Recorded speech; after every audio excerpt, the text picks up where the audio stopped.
second thing. I'm just, hi, everybody. Here we are, and we are live. All right. So welcome to Astral Wars with Diana Paul and Diane G. And I'm the moderator. Today, we're going to talk about several things. Diana's going to talk a little bit about her dream at Atlas A1 Atlas, however that goes. And Paul actually has some information to share with us as well. And then Diane G has got something that she would like to talk about, and we can all talk about. In the meantime, we do want to open up the chat if anybody has any questions about astral stuff. Not any personal questions, please. We would really love it if your question can address something bigger that everybody can learn something. Yeah. And we got Arch Dragon 888 here. Hello. And amethyst, I can't say amethyst lapis. My tongue is tied. But anyway, welcome, honey. And Iris and Rush and let's see who else. Snucky and Opal Empress Lulu. Good to see you, sweetheart. Sarah and Mary Thornberry and Denise and Tam and Russian Gal. Hi, Valerie. It's nice to see you. Hi, Sonia Claiborne. Nice to see you, and hello to you as well, Robin. So thanks, everybody, for being here. So what I think I'll do first is I'm going to put up the pictures that Paul had gotten up for us so he can talk about them, and then we'll go from there. How about that? All right. So you want to talk first about these guys? Is that right? Yeah, that's okay. Everybody knows that. On my ship, there's a new nature reserve. I started calling it the Star Garden, because really what it is, it's a garden up in the stars. You know, it's in the ship, and the ship is up in the stars. So anyways, when it first got opened up, and all these people started showing up, all these masters came in and stuff. Wonderful. And Metatron was there, Michael was there, Jesus was there, Buddha was there, somebody else that. Some lady master, I don't know her name is, but she was there. And then these guys filed in, and this is from Yogananda's lineage. Okay. Paramahansa Yogananda's the guy with the long hair, and he was first. Then was the guy with the beard, and the guy with the squinty eyes, and then the guy looking straight up. They filed up in there, one after the other. They didn't say anything. They just filed up in there, and I go, whoa. These guys are like, this is incredible. I mean, Yogananda was a yogi that was sent by the guy with the white hair and the beard in the 20s and 30s to the United States to teach in the United States yoga and that kind of stuff. And he was Yogananda's master. Now, the guy with the squinty eye, that was Swami Sri Yukteswar. Yukteswar. Anyways, and he was the master of Yogananda. Now, his master was Lahiri Mahasaya. Now, I got to say that when Swami Yukteswar died, and he died in India, and Yogananda was really upset because he wasn't there to be with him. And when he died, they gave him a whole planet to be like the master of. That was really incredible. So now the other guy, the Lahiri Mahasaya, I don't know that much about him, and I don't think that much has been said about him. He was his master. Now, Lahiri Mahasaya's master was Babaji. Now, Babaji is a very special person. He is one of these special person that's so high up that he doesn't die. He's been around for hundreds and thousands of years. And he is in the physical. This is the incredible thing. He's in the physical, and his body does not. It's him and his sister. I don't know his sister's name. His body doesn't cast a shadow, and he has students that go with him, and he hangs around the Himalayas and in that kind of area, and he has his own little group that he teaches and everything. Anyways, they filed in, and then they I don't know what they were doing. So let's go to the next picture. Okay, so the next one is it this one? No, that's the last one. That one. Yeah, that one. Okay, that's a place called Lake Shrine in Encinita, California. It's like a Oh. meditation garden area, Mm-hmm. and Terry has been there with her daughter. She told me about it. And anyways, there's a duplicate of that inside the nature preserve. And now after this happened, I know what they were doing. They were scoping out an area inside of it to make this area. It's kind of like it's got like garden pathways and meditation little areas and stuff. Mm-hmm. So it's that's a special area. It's a little lake. And let's go to the next one with the little boat. And the little boat, you can see the different angle. It's not that big, but it's very nice. Mm-hmm. When they had the fires not too long ago in California, there was fires all around there. And the Mm-hmm. people who lived around them went down into the area and started spraying the water on all the buildings and everything, so it didn't burn down. Everywhere around they got burned down except here. That little boat is a little houseboat or pontoon boat where Joe and Enda used to go in there and write his famous autobiography of a yogi, which I recommend everybody to read or at least get a copy. You can get a free copy on the internet if you look for it. The Autobiography of a Yogi is called. Mm-hmm. And it's a very interesting book because he talks a lot about those four guys and other guys from India. Mm-hmm. And let's go to the last one. And that's behind where that white thing with the lotus things on top. That is a urn, and inside the urn is a portion of Mahatma Gandhi's ashes. Oh, wow. So him and Yogananda were kind of buddies. So that's what's behind there. Yeah. If anybody ever goes to Oahu, Hawaii, they have a beautiful Buddhist area there. There was a noise, like people chanting. Yeah. Right. Anyways, that's what's in there now. Yeah. All right. That's awesome. Very good. I just wanted to let people know. Just get there and enjoy the place. There's going to be more. There's going to be more things added to it. I just don't know what it is yet. Mm-hmm. What I want people to do is get there and enjoy it, and go there and relax and reintegrate. Yeah. Well, I have a question, Paul. Yeah. For the people who didn't watch the last episode, how can people get there? Well, that's very easy.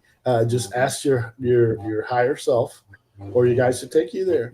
And to get inside, you have to get past the shit. You have real business there. So if you have ulterior motives or whatever, they're not going to let you in. So, and you can also use the med beds, the medical facilities there too. So that's all available to people who get to the ship. Yeah. That's on my personal ship. My personal ship is called the Diana. And you're just surrounded by Dianas. You got a Diana beside you, one below you, and you go. And by the way, we're all Dianas. I didn't give her that name. She just picked it up. Right. It was Supergirl and Wonder Woman. Yes. Yeah. There you go. Wonderful. All right. So if some of you watched the Dream Show on Tuesday night, Diana explained that she was doing some work on a A1 Atlas, and she has pictures and so on. So she's just going to highlight some of that information once again, so you can understand what she's been doing. Yeah. Okay. So I'm going to pray that the picture doesn't go away. So what you're looking at here, that resembles a pickle. In fact, Terry has been referring to it as the big pickle in the sky. It looks like a pickle. Right? That is 3i Atlas. Now, the tail part of what looks like a balloon is the entry into here. This is how I entered the spaceship, because it is a ship. Now, what was going on in there was the ground was covered in two different colors of moss. The lighter green is Scotch moss, And then the darker green, like walk through the woods and you'll see many different kinds of mosses. So each symbol had its own pillow of moss surrounding the shrubbery, which are the ones that look round. Everything else are symbols, and it is part of the coding that Kelly and I do.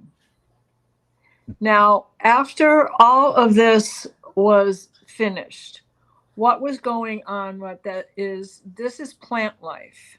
This is a higher form plant life. Everything is edible. And what was being grown is food.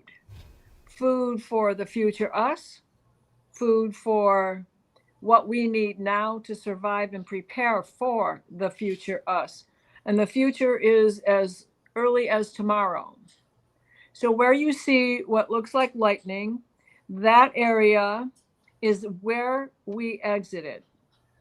Now, all four of us were in there, and we were literally planting seeds and taking the benefits of them as we went on through the rest of the journey. This blue area that you see were actually crystals that were woven together with pieces. That you see, yeah, were actually crystals. Uh-oh. What did I do? Woven together area that you see. How'd that happen? Were actually crystals. Welcome to the jungle. Oh, I know. I accidentally turned the volume up. Okay, so they are woven together with bits of wire, and what they reminded me of is Melchizedek's breastplate of emeralds and sapphires and everything else, all those jewels that were on it that went with the Ark of the Covenant. And then as we went and proceeded from this area, we looked at that. There were prisms bouncing everywhere. They were sparkling and just vibrating. It was beautiful. And then we were ushered into the restaurant part.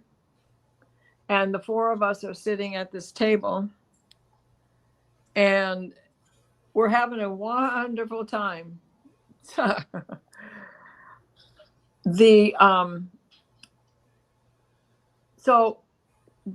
everybody on board that ship was a hybrid of some sort or another.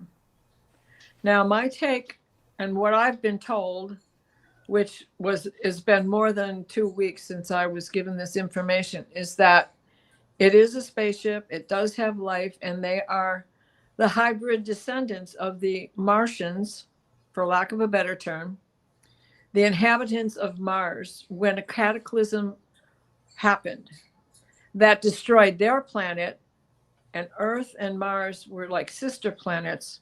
And at that time, we were lucky enough to escape. I also imagine that what did happen to us brought some of those inhabitants to our planet. And that was also part of the star seeding for the inhabitants here on Earth at that time. So while we're having fun with all of these, with the dinner table, and the very handsome, tall, white-looking, blue cast skin, wearing blue waiter served us, and our table was covered with fermented foods. You think of it, you name it, it was in there, from ginger to asparagus, back all the way down through the alphabet. Any vegetable, including herring. Herring was on the table too. But anything that can be pickled and eaten, which that leaves a lot of food, was on this table. But it was all plant-based, except for the herring. So in that, as we were beginning to exit the dinner, it was like a grocery store. And in this grocery store was everything you could ever want fermented, pickled food. And that the process of pickling is what we need in order to get through this ascension process that we're going through. And we were told to tell them everything that we wanted, and it would be waiting for us when we got home. The last bit of this picture is right here. Sorry, it's back on this page. Thank you. Back here. We were put into little tiny pods with no room, then shot back out the torpedo end of the pickle and skittered through the universe close to each other. The four of us were having a gay old time. I mean, we're pressing our faces against the glass and doing all the silly things that kids would do. And we stayed together until we got back within Earth's realm. And then we split off to go to our own counties from there. What I really do believe is that fermented foods, the importance of eating like sauerkraut and even pickles, olives, things of that nature is important for our gut health and will help us keep this balance that we're all going through with. And even if all you do is add vinegar to a meal you're cooking, like if you're doing a stir fry, add extra vinegar in there. You'd be amazed at the flavor that it adds. And you'll get the benefits of having that vinegar to keep our blood pristine. Kombucha, cool. Very good. Yes. Yeah. All I know is that I don't want any rotten cabbage. No kimchi for me. I love kimchi, though. Oh, do you? Yeah. Well, there are some brands are better than others. Yeah. Well, maybe my ex used to work with a guy that's all he ate. Ooh. And his house and his car stunk of kimchi. So it was a little, that might have been why. Yeah. Anyway. There's another kimchi besides the one with tomato. I don't like the one with tomato. Okay. Yeah. Well, that was a fascinating re-listen for me and for any other people that hadn't heard it before. Certainly, I'm dying to see what they're going to show you next. What other places are in there? Right. That dream, and this is the thing that sometimes your dreams connect night after night, and that dream was a 3-night dream.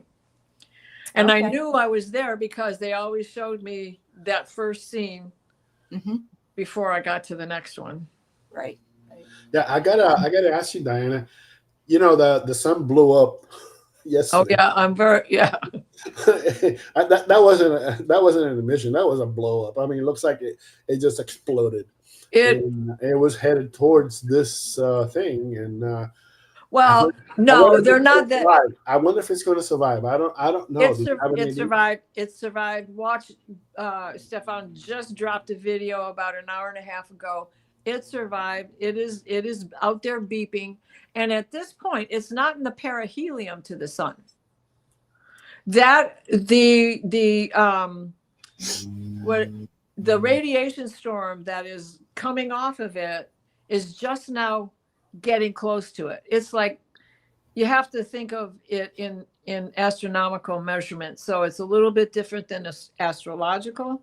And it is like 3 point some kind of whatever the word is away from the sun.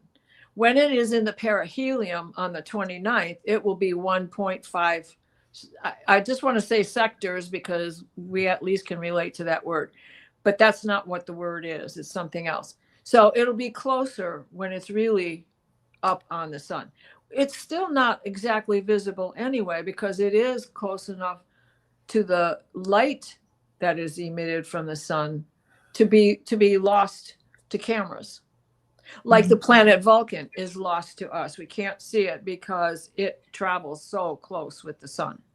Yeah, that's kind of crazy because I wonder if it's going to. I think. I mean, I've been told that it's going to. The explosion is going to knock it off course somewhat. It may not come out the other end, or it might come out at a different spot. So I don't know what's going to happen. I'm not arguing with you because we both get our own messages, and I don't see that happening. It is still on course according to what they can see, it is still on course to be where it's supposed to be.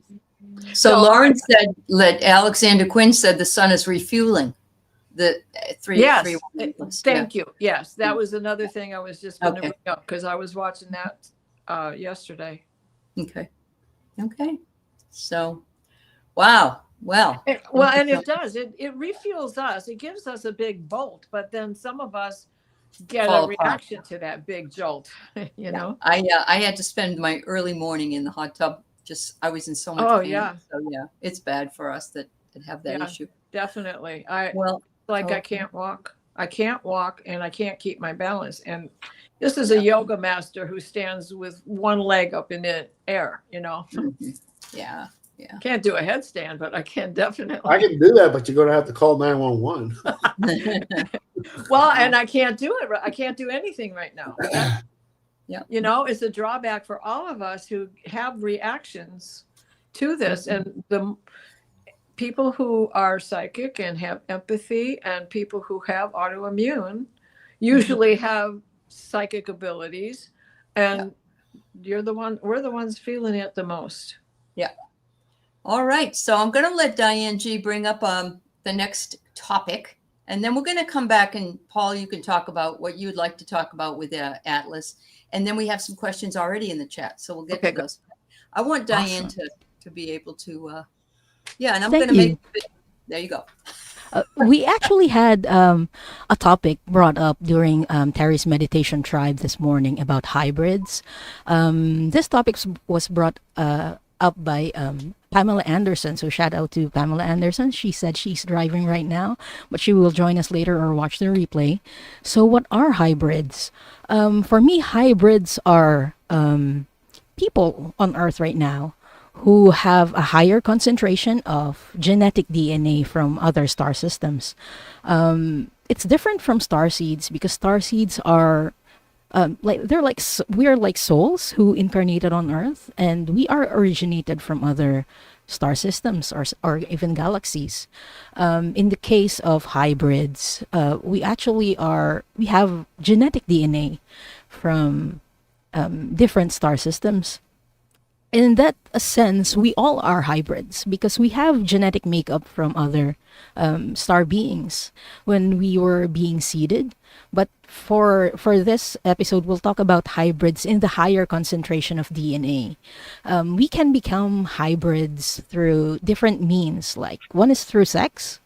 Our Earth ancestors, they how do I say this? They had sexual relationships with star beings, and their offsprings became hybrids. So that's one of the ways that we can become hybrids, and there are other ways as well.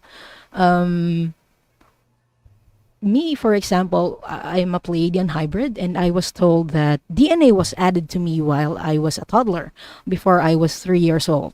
So that's how I became a hybrid. But there are also other purposes of why there are hybrids. For example, gray hybrids are beings who are like half-half. Gray hybrids do they know they are hybrids? Not always. Actually, I got to know that I was a hybrid through Diana Bowles. I had an Akashic Records reading with her, and she said, "You're a hybrid." And I was like, what the heck is a hybrid?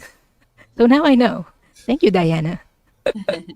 So where was I? Okay, gray hybrids. Gray hybrids, the grays rather, are from Zeta Reticuli, and they have lost the means to have babies and to reproduce. So they are currently working with us and working with different people to produce offsprings. And usually the people they work with are women who can't bear children. They are being taken to ships, and there are scientific processes being done so that they can bear offsprings. Usually they are twins. One is a gray hybrid and one is a human hybrid. What I mean by a human hybrid is a gray human, but they look more like human. That's why they are human hybrid. If they are more gray looking, they are called gray hybrids.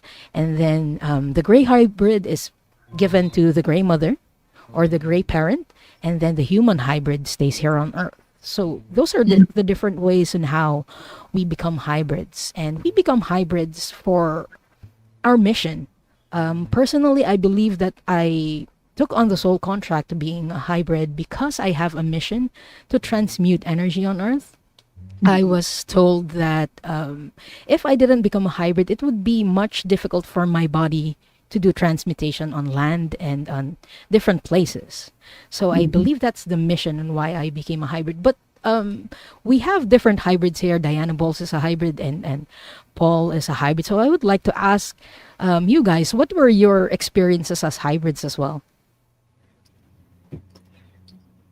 Well, me, No. I have I'm mostly Palladian. Okay, I have some Arcturian, and I don't know why they threw in there a little bit of reptilian. I guess it's just to strengthen the other pieces. I have personally a hate love relationship with Greys, and because of what they did here with forcing people to do stuff, and they abducted people. That's not being done right now. And let me tell you, any one of them that does that, oh, they get picked up right away, and they get extradited, and their whole clan and their whole group, because they hang around clans, the whole group is not allowed to come back near here anymore. And there's been at least one case that I know of one gray lady who was so pig-headed, basically, that she said, I'm just going to keep doing what I want. And then, well, she got picked up. So, so in my own experience, I think it's helped heighten up the gifts, or whatever you want to call them, that you require while you're here doing whatever it is that you need to do. That's basically how I understand it. Okay. Same here, Paul. Yeah. And Diana, got to turn on your sound. Can you hear me now? Yes. Thanks to Diane G, I know that most of my heritage comes from Andromeda and Beta Centauri, with one lifetime in Apollonia, or part of my star seed is Apollonian. And I definitely am well aware both Beta and Andromeda are about community. And the drive to get beehives going stems from that desire for community service. And everything that I have done in my life has been community service as a volunteer basis, from teaching catechism classes to taking care of being the church mouse and going in and cleaning up the church and things of that nature, rescuing raptors once I was finished with raising children of my own, going off and rescuing raptors.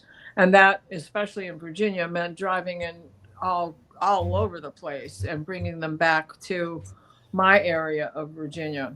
So I've always been in community-based thought, being a hippie. I was like living in a commune. And so even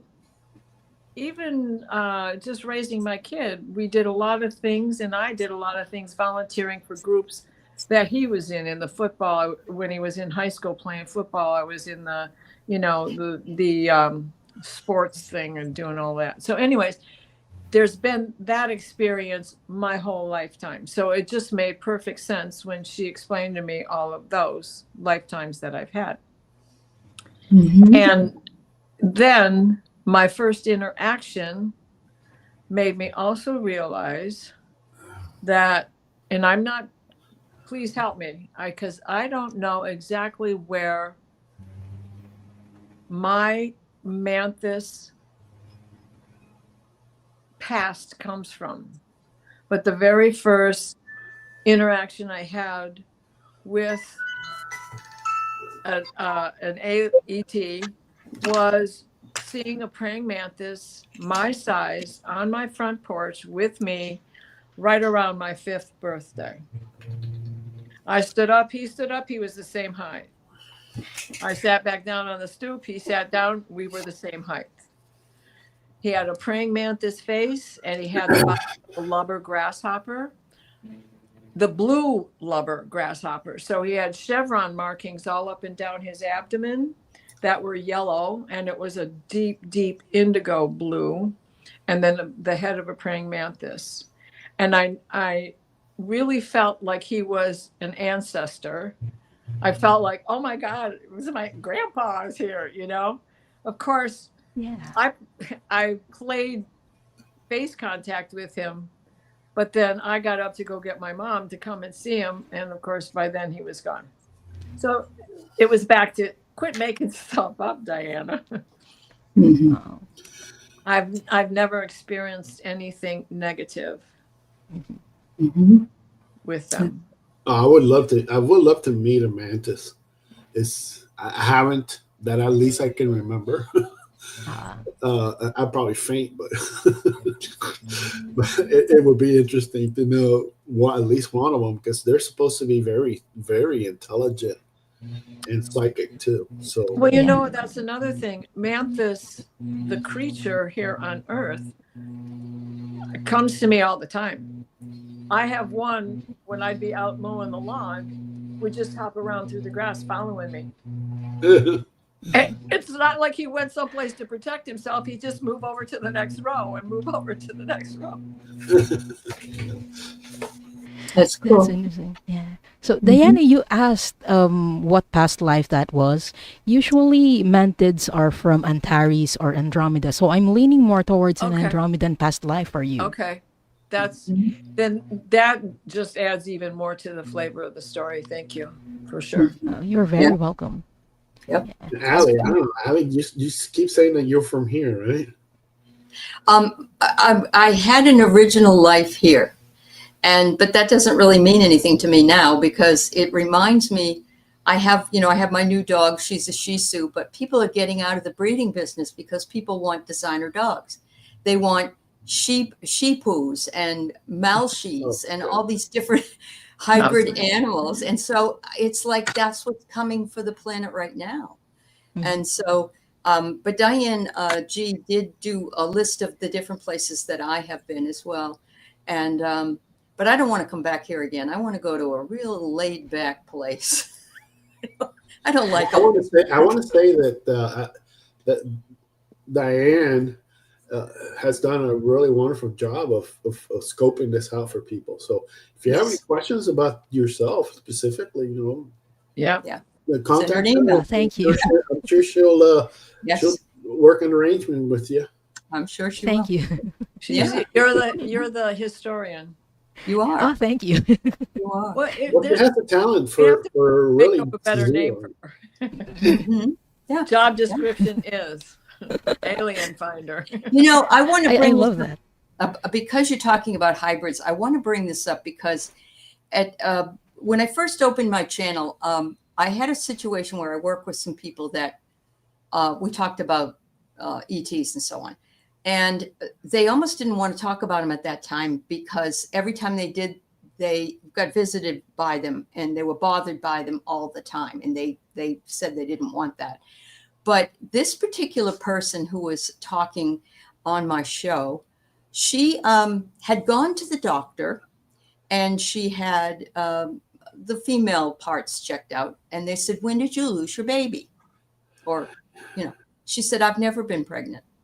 As a matter of fact, she was not ever with a man because she was a lesbian.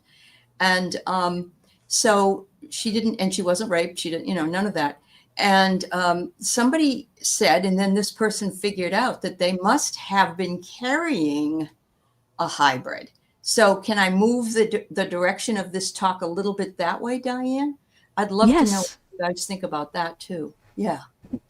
From a higher dimensional perspective, everyone who gets abducted or gets on the ships they are contracted. They have soul contracts to experience this or to carry babies for other star beings. Okay. Mostly for the grace nowadays. In the 60s and 70s, a lot of people were being abducted in its truest sense because they weren't, they didn't, they don't know, they didn't know that they were abducted and they didn't consent to it.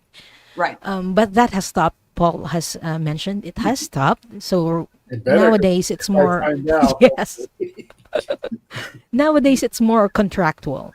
So I believe this person that you're talking about, Aley, may have been, may have had a soul contract to carry babies. Yeah. And Right. with the trend, it's likely a gray baby. Again, that's to help the gray aliens to reproduce because they've lost that ability to reproduce. Mm-hmm. Okay.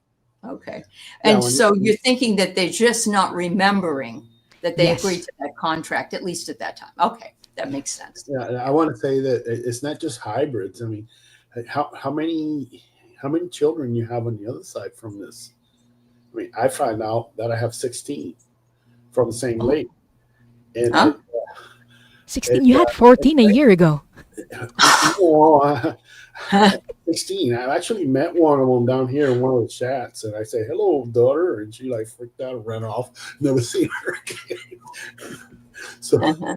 So, anyways, I mean, I must have been busy, I guess. I don't know. The lady said it's up on the Athena somewhere, and I know that much. For one say, just one person is no. That's Well, you know, for a male as well, you're just donating your sperm, and they can do that in a lot of different ways, right? So, you know. Well, I don't know. It could, I believe it could be sperm or other parts of our DNA. Oh, really? Yeah. Okay. That's Yeah. interesting. Okay. Great. Yeah. Yeah, sometimes- Shine sometimes Truth the actually process- mentioned. Sometimes the process takes that turn, but a lot of time it just goes the same way that we have babies over here. So, I mean, it depends on the situation, I guess. Yep. Yes, it depends. Shine Truth says Sasani's right. It's one of the hybrid, I believe, races of gray aliens, Sasanis, but there are others as well. I believe Ibans are another offshoot of gray aliens, as well as the Yayals. They are the future humans who have gray DNAs as well. Okay. So, that reminds me. We also got a question from Pamela. What about her children? Are they hybrids as well? So I believe that they are also hybrids since they carry the genetic DNA for that. Although, after generations and generations, they do get watered down. So another race or the same race maybe may also contract their children or their descendants to be hybrids or to have that DNA added to them as well in the future. Mm-hmm. Yeah, I think we ought to devote a whole new show to this subject because I'm sure there's a lot of interest in it, and I'm certainly interested in it. So maybe we can have one in the future and then talk about the whole thing. It's very fascinating. It is very fascinating. So Pam Anderson asks, I'm curious what we're mixed with. The general population of human beings are mixed with a lot of races. There are Pleiadians, so we carry genetic traits of Pleiadians. For the Nordic ones, we see like blonde and blue eyes. They're very tall people. For Arcturians, we have black-haired people, and usually they have like Middle Eastern or European Italian looks. Like I keep telling Paul that he has Arcturian features, like black hair. Black hair and very fair skin. Another one from our community who has that feature is Dr. Gale, Skywalking with Moon. Yeah, she's got black hair. I don't know. I don't know how ladies do it, but I mean, they usually all. I think all ladies dye their hair, anyways. So, but they have that feature. Another person who has those features are Vivian Chauvet. Viviani. Yeah. Vivian Chauffet. Got dark hair. Yeah, dark hair and those features. So we see that there are traits that are carried over from these genes. Like Hadarian DNA, we have like really unruly hair. That's very hard to manage. So Green we hair. carry those DNA traits. Mm-hmm. Yeah. Mm-hmm. Yeah. Wow. So, all right. I'm going to see if there's anything that has to do with A1 Atlas. If you, Paul, if you have something else to say, go ahead, because we're going to start taking some comments from the chat. I mean, we're at a standoff right now. We're waiting to have it go behind the sun and see what comes out the other end. When and if it does come out, I don't know. I don't know what's going to happen. I mean, a lot can happen, a lot cannot happen. So we're just waiting to see what happens. We're just waiting. All right. Those of you asking about your star family, this isn't really the place that we're going to do that, because everybody would want to know. And Diane has to do some, if you want to know, contact her. She'll let you know. It does take her some time to do it. And a donation would probably be expected, since it's a lot of work. So just let her know. It's a list. It's a list. It's a list of all the star. It's a really good list. I mean, my list had I did. Entries. I had a list this long, so yep. 28 on mine. Yep. So here's a question from the Magical Mermaid. I wonder if local ETs have access to other dimensions. I like the question. Sure. Short answer is yes. On 3-1 Atlas, you know, they went out 3-1-3I. They went out into other universes and had contact with other beings, and they're not the same people that left or beings that left from the planet Mars. And so, of course, now they're a hybrid nation of its own, of many different races, like so many of us. I'm Polish, German, French, and Russian. You know, I mean, and so like so many of us have these different strains in us. And when the DNA came back, I'm also Jewish. Good thing I've been putting a menorah out for a long time, you know. Yes, so. Right? So definitely. When I had my 23andMe done many moons ago, I found out I had 87% more Neanderthal than most people on Earth, and I found that to be the most fascinating thing that I found in my DNA. Yeah. Wow. And Diane told you were here first, right? I was here first, so that made a lot of sense. That's right. Yeah. That's awesome. Yeah, absolutely. Well, the Neanderthals are supposed to be very. We're supposed to be very psychic, because I mean they weren't very vocal, other than grunting and stuff. But I mean they communicated just like we do, but it was all with their minds, because their brains were kind of bigger than ours, and they had a different pathway that they took. So you have to wonder if that Vulcan mind meld is true. I don't know. A lot of the stuff in Star Trek was. I know. Well, Roddenberry used to go to this psychic lady, and they used to channel all kinds of star beings and stuff. And he got a lot of those ideas from those channelings back then. Of course, it was hush hush, because of course, if it ever got out, he would have never been able to do the show. So a lot of those topics and stuff came from that. Sure. Yeah. Well, the same thing with George Lucas. Yeah. Oh yeah, the guy was totally plugged in. Totally plugged in, and the characters that, like, even now you look at the Mandalorian. Well, that's the Blue Kachina. The Mandalorian is the life of the Blue Kachina. Yeah. And their whole theme is they cannot take off their helmet in front of the uninitiated.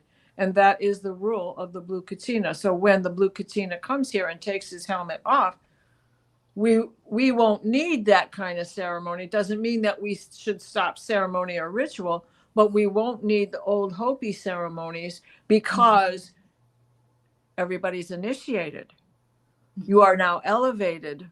So now you move on to another ritual, another ceremony, another life level, another DNA strand connected that puts you in that 9th, 10th, 11th, 12th frame, or even above 16 to 24 or more. Well, Diane, isn't the Star Wars the story of the Orion Wars? Yes, a lot of scenes from Star Wars remind me of Orion. Yeah. And Orion Wars. And then we got the Ewoks, and they're just Shisus. And look it, you got one on your lap. You got one. Yeah, well, I got an Ewok. I got my own private Ewok. Yeah. Yep. I want one of those when I have room. Yeah, I get you. Garnet has brought this up a couple times, and we just were so busy we weren't able to really address it. And so he told his cousin about a 2022 encounter of a UFO bigger than a football field. And she said, "Don't you wonder if they more or less abducted me? It's made me wonder, though I don't think it happened." What have you seen? I mean, I know you've said, Paul, that some of these ships are as big as 2 or more miles or whatever. Well, they have ones bigger than the moon. Some of them are bigger than the moon. Like the Athena, the Athena can change sizes. I mean, I've seen the Athena as big as the moon and bigger than the moon. It also splits into different ships. I've seen it split up to 17 times one time. Mm-hmm. That was the how critical the situation was back then. And after the situation passes, it just goes back into the world. It's like wrapping up your luggage and putting it away. Right. Yeah. And that's one of the features of that type of class of ship. It's a classification. It's a special classification of ship. Mm-hmm. It's big. My command ship is at least 2 miles long, and it can grow size. It can be more round. It can be more spindle-like and whatever. But it's just as capable as the Athena. It's just smaller.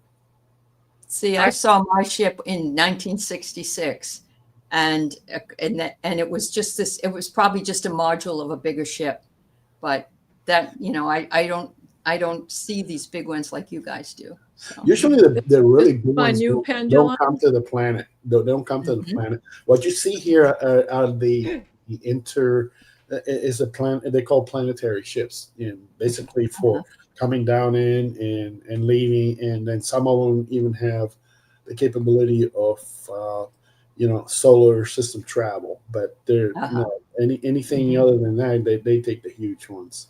They're big. All right. Garnet, this was for you. This is Ginger, my new pendulum. It's made of copper. Wow. And it was giving me a definite yes. You were abducted, but do not concern yourself. It wasn't an evil abduction. There was no malice intention. There was a contact between you and the residents of that ship. Well, he says he remembers 2 beautiful looking, a blonde man and woman in blue sparkling suits. So, yeah.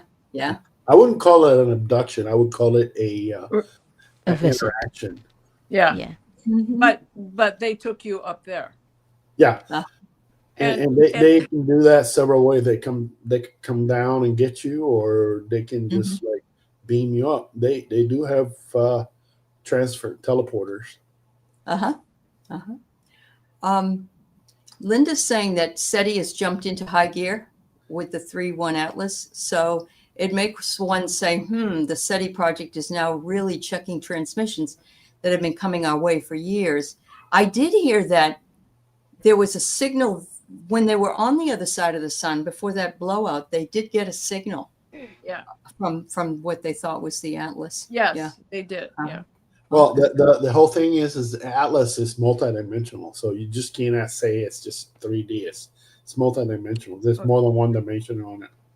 Right, Diana? 11D, 12D. Right, Diana? It is multidimensional, whatever that is, for whatever the reason. I don't know. But that the sun blowing up and it's going to hit it. I don't know if it hit it already. That's got to be very significant. They're exchanging energy as 3I Atlas goes past each planet. It is upgrading each planet. Next, it goes to Venus. Then it comes to us. When it is with the sun, it's still kind of in the track of Mars. It is upgrading. Am I keeping you awake? No, I've been falling asleep all day today. I mean, I slept good last night. Well, so because watching watching something we're in on a today, radiation. and I fell asleep for about an hour. We're in a radiation storm, so all of us are suffering. Yes. I don't know what it is. Well, we're in a radiation. Diane G, does blood type matter with regard to deciding what someone's hybrid status might be? I believe so. Okay. Although it's not a deciding factor. I think she's asking about it because there are these things about the Rh negative blood type. Yeah. I believe some or most of the Rh negative people are hybrids or have hybrid DNAs. Yeah. But not all of them. So Not it's all not a deciding factor. How about you, Diana? What do you get about that? I'm Rh negative, so I'm going to say yes, because I've been loony all my life, according to some people. Aren't we all?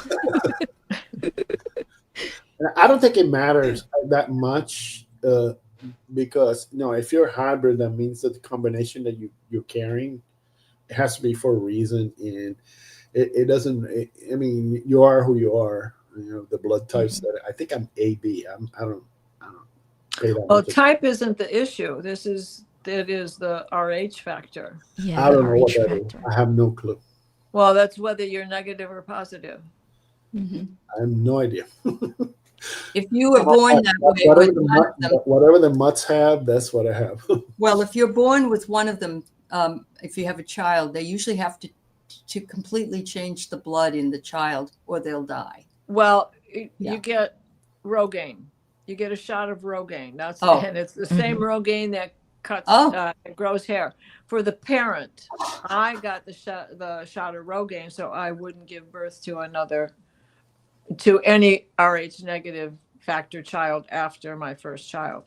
So I have given 3 live births. My first child did not have a blood transfusion, but I got the shot. So she probably did not have Rh negative to begin with.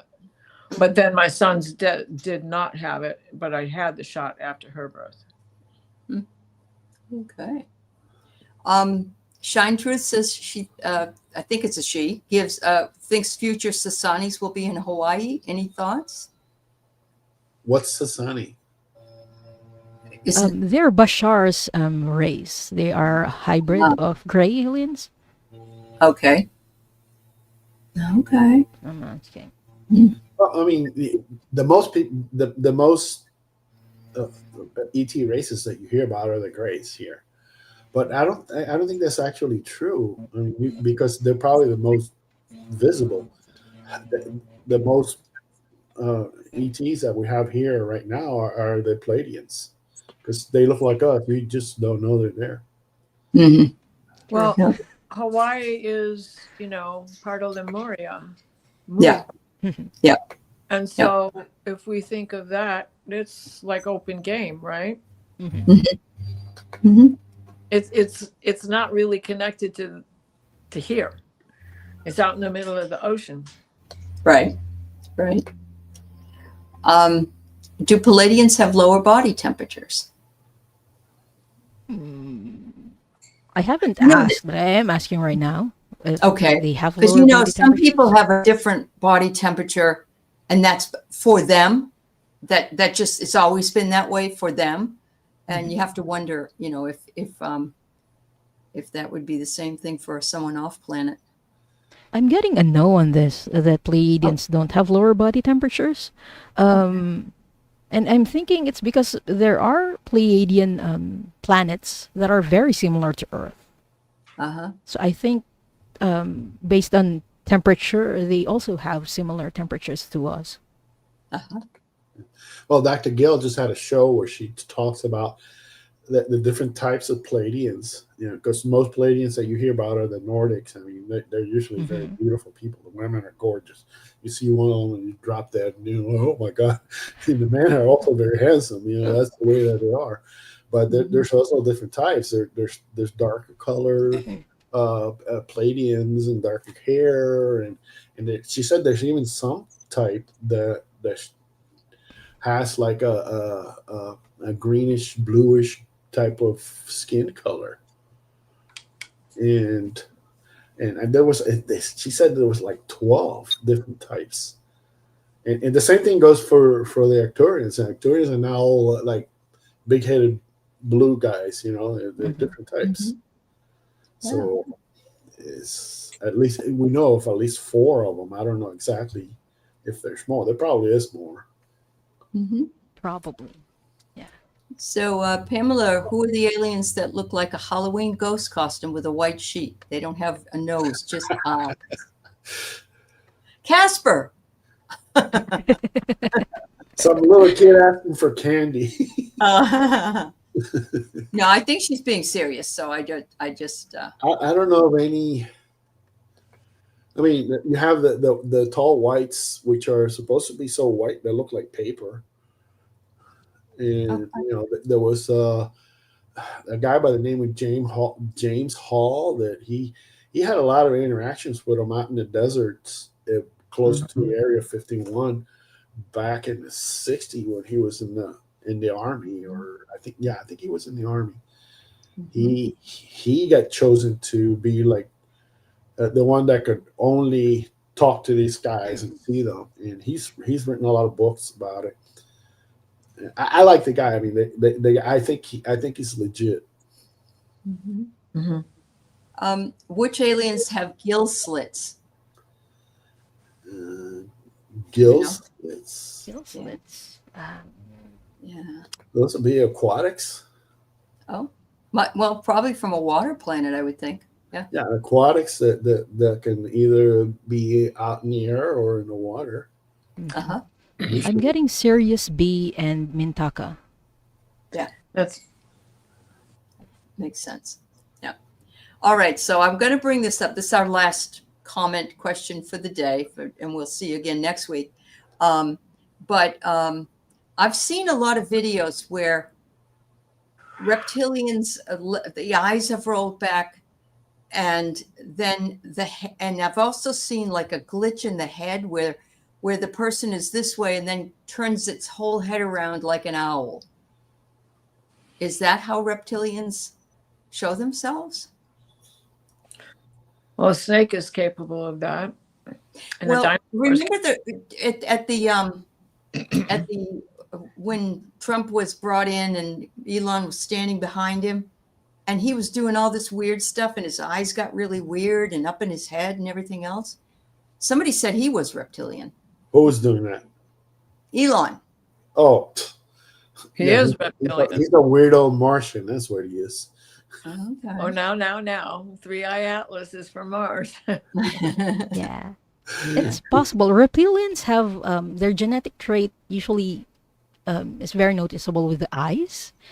So I think it was possible that who you saw was a reptilian. Although I want to remind everyone that not all reptilians are bad. I get you. Yeah. Right. Yeah, there's some papers floating in the internet called the Lasarta files, where supposedly some reptilian lady got interviewed for several times. I mean, they're pretty long, and she claimed to have been a Earth reptilian, a native here. So and most reptiles on Earth have 2 sets of eyelids, going this way and then going this way. And when when they grow, they shed their skin, you can see the different eyelids. You can on a snake, you can even see the eyelashes that they exist. So quite possibly they didn't necessarily roll back in the head, but rather the lid that goes this way closed up. Okay. Or on her eyes, because she's part human, the lid that goes this way closed up. Well, that makes sense. I mean, it could have been, with Leah, she probably just saw a shapeshifter. I mean, I was going to say they glitch I know they do sometimes. shape shift. Yeah. And if it was at the DMV, I can say, right. I mean, there's plenty of them DMV working there. or Walmart, Right. Well, those are Walmartians that are at Walmart. The Walmart. I mean, there's a lot of strange people at Walmart. No, there's a lot on YouTube. Look up the word Walmartians. Oh, and you will see the people of Walmart. Yes. I'm going to do that that's later. That's what you saw. And then it probably nobody but her saw it. Maybe because Leah is tapped in. She could see it. Yeah. Oh, possibly. Yeah. Exactly. And you can see the glitches. Leah brought it up this morning, and we all had a good laugh because Terry said, well, she's working at the DMV. There's a lot of those there.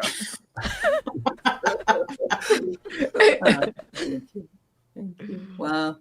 Well, guys, we've managed to knock out another hour. Wow. And so I want to thank Diane G and Paul, White Dragon, and Diana Bowles for being here and answering questions and giving us great information. And we'll be back in 2 weeks.